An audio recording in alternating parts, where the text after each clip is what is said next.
हमारी दुनिया में बहुत सारे देश मौजूद हैं और हर कोई किसी न किसी धर्म से जुड़ा हुआ है, लेकिन सबसे ज्यादा देश इस्लाम से जुड़े हैं। इसका अंदाजा आप इस बात से लगा सकते हैं कि 53 देश जो इस्लाम देशों में गिने जाते हैं, जो एक समय में इस दुनिया में अपनी अलग ही इम्पोर्टेंस रखते थे, लेकिन अचानक कुछ ऐसा हो रहा है जिसकी वजह से मुस्लिम कंट्रीज लगातार गरीब बनती जा रही हैं। फिर चाहे वो पाकिस्तान हो, अफगानिस्तान हो या बगदाद क्यों न हो, अरब वर्ल्ड के 47 देशों में से 45 देश आज गरीबी रेखा के नीचे जीवन जीने को मजबूर हो गए हैं और बाकी के 12 देश भी अपने तेल की वजह से ही सरवाइव कर पा रहे हैं। मगर सवाल ये है कि ऐसा क्यों हो रहा है? कहीं इसके पीछे इस्लाम धर्म का कोई रोल तो नहीं है? और आखिर ऐसा क्यों है कि दुनिया के सबसे ज्यादा युद्ध भी इन्हीं इस्लामिक देशों में होते हैं? आज तक न जाने कितने देश युद्ध की वजह से तबाह हो चुके हैं और उनमें से ज्यादातर नाम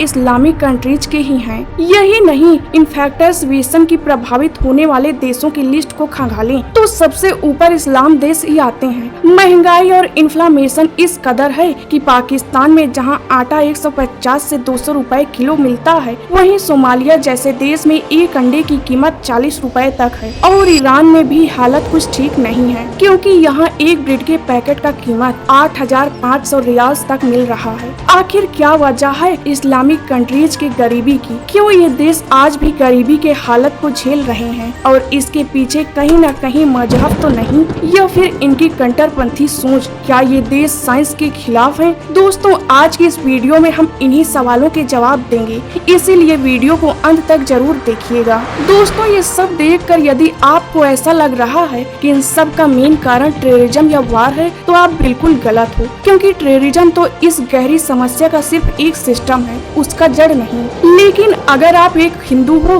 तो आपके मन में ये सवाल जरूर आ रहा होगा कि रिलीजन ही इनकी गरीबी का मुख्य कारण है। तो आपका सोचना भी गलत नहीं है, क्योंकि इस्लामिक ही हैं जो हिंसा को सिखाते हैं, क्योंकि ISIS और अल-कायदा वाले उसी का हवाला देकर तो टेररिज्म फैलाते हैं। और ऐसे सोचने के पीछे नॉन मुस्लिम की कोई गलती भी नहीं है, क्योंकि ये मुसलमान भी मानेंगे कि इन्हीं के आतंकवाद की वजह से ही इस्लाम का इमेज आज खराब हो रहा है। लेकिन अगर इस्लाम धर्म ही खराब है तो ये इस्लाम 500 सालों तक एक इस्लाम गोल्ड कैसे चला और इतनी तेजी से कैसे फैला? दोस्तों, एक दौर ऐसा भी था जब मुस्लिम सभ्यता सबसे ज्यादा बुद्धिमान और आधुनिक सभ्यता रह चुकी है। उन इराक और ईरान की गलियों में जहां आज एक मुस्लिम बंदूक लेकर घूमता है, उस दौर में मुस्लिम किताबें लेकर घूमा करते थे। असल में 8वीं से 13वीं शताब्दी के बीच इस्लामी एम्पायर वर्ल्ड के बहुत बड़े एरिया में फैला हुआ था, लेकिन उस वक्त इस्लाम आज के जितना ज्ञान का दुश्मन नहीं था। और यही वो दौर था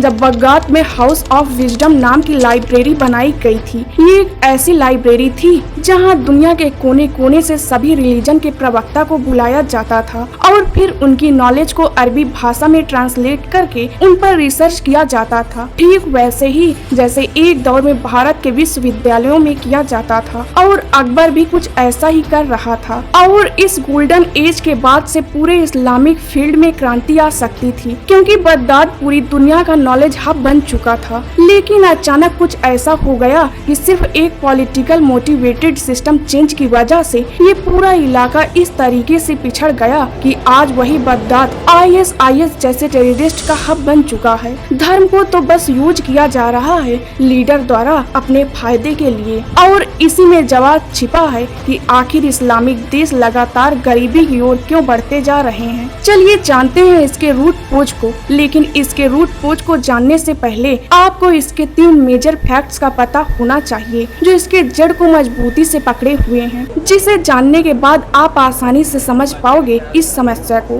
दोस्तों, पहला मेजर फैक्ट है वार, जो लगातार इस्लामिक कंट्रीज में चलता रहता है, जो कहीं न कहीं इस्लामिक वर्ल्ड के तबाही का कारण भी है। मगर आपको जानकर हैरानी होगी कि पूरे इस्लामिक वर्ल्ड में केवल 2 इस्लामिक लीडर की वजह से ही वार फैला हुआ है। इनमें से एक है सऊदी अरब और दूसरा ईरान। सऊदी सुन्नी इस्लाम का और ईरान शिया इस्लाम का प्रचारक है, इसीलिए उनमें सदियों से जंग छिड़ी हुई है कि पूरे इस्लामिक वर्ल्ड का खलीफा यानी लीडर कौन बनेगा। यही नहीं, सऊदी और ईरान अपने अपने आइडियोलॉजिकल प्रभाव को बढ़ाने के लिए किसी भी हद तक जा सकते हैं, जिसका उदाहरण हमें यमन में देखने को मिला, जहां वो लोग पूरे यमन को जंग का मैदान बना डाले थे, जहां 20 लाख लोग घर से बेघर हुए, लाखों लोग भूखमरी से मारे गए। यही नहीं, 85,000 बच्चों ने भूख से अपनी जान गंवा दिए थे। खाली यमन एक लौता ऐसा नहीं था, ऐसे बहुत सारे देश हुए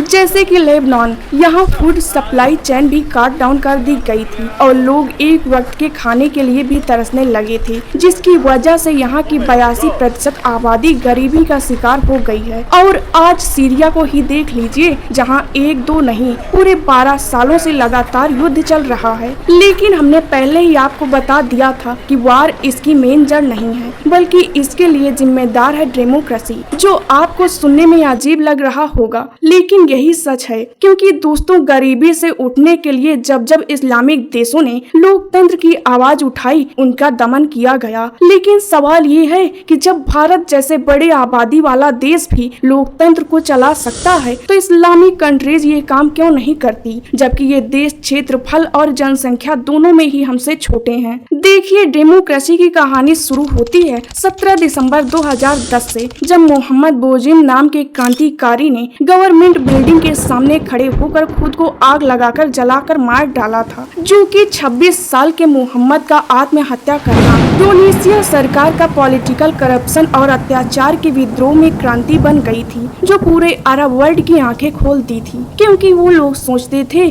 कि उनके घर का कोई न मोहम्मद बन जाए। और यमन, सीरिया, इजिप्ट जैसे हर मुस्लिम देशों ने अपनी तानाशाही के खिलाफ आवाज बुलंद कर दी थी, जिसकी वजह से धीरे धीरे हर एक इस्लामिक देशों के प्रोटेस्ट होने शुरू हो गए थे और ये जल्द ही एक बड़ा रिवॉल्यूशन बन गया, जिसे अरब स्प्रिंग नाम से जानते हैं, जिसमें लोगों की यही मांग थी कि उन्हें एक लोकतांत्रिक सरकार चाहिए जिसे वो खुद चुन सकें और उन्हें बेसिक ह्यूमन राइट्स मिले, जिसके कारण वो अपनी जिंदगी आसानी से जी सकें। लेकिन ये मांग उन देशों की हालत और बिगाड़ दी थी और उन्हें अपनी कई सदियों वार में ही बितानी पड़ गई, क्योंकि जिनके पास हार्ड पावर थी वही रूलर्स बनते गए और खुद को तानाशाह में बदलते गए। दोस्तों, इस्लामिक में ठीक वैसे ही चल रहा जैसे चंगेज खान के जमाने में था, यानी जिसके पास पावर उसी के पास सत्ता रहती है। अब हम बात करते हैं तीसरे फैक्ट की, जिसने फाइनेंशियली इस्लामिक देशों को कमजोर कर डाला है, और वो है रिलीजन। क्योंकि रिलीजन एक जरिया होता है लोगों तक उनकी भलाई के कायदे और कानूनों को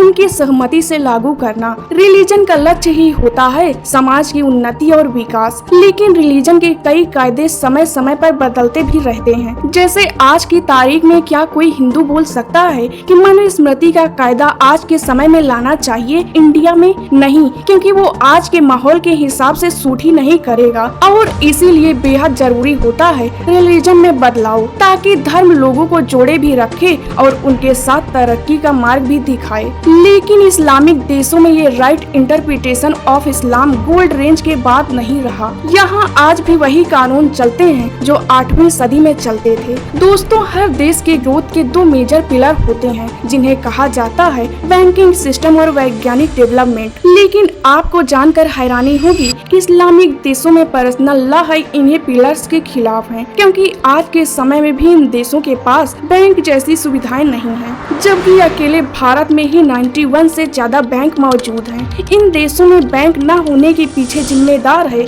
इनका शरिया कानून, जिसमें बताया गया है कि पैसों पर ब्याज लेना और देना दोनों ही गुनाह है, जबकि बैंक तो चलते ही ब्याज के भरोसे ही है। लेकिन शरिया की पाबंदी की वजह से इस्लामिक देशों में एक अलग ही प्रोसेस से बैंक चलते हैं। ये बैंक चलते हैं प्रॉफिट शेयरिंग बेस्ड पर, यानी जब कोई कंपनी इन बैंकों से लोन लेती है तो अपनी कंपनी का कुछ % बैंक के नाम करना पड़ता है। इसका मतलब ये है कि यदि कंपनी को नुकसान होगा तो बैंक को भी नुकसान उठाना पड़ेगा और इसी चक्कर में इनकी पूंजी खत्म हो जाती है। तो दोस्तों, यही है आज के समय में मुसलमानों को गरीबी की ओर ढकेलने के कारण। वीडियो को लाइक करके चैनल को सब्सक्राइब करिए।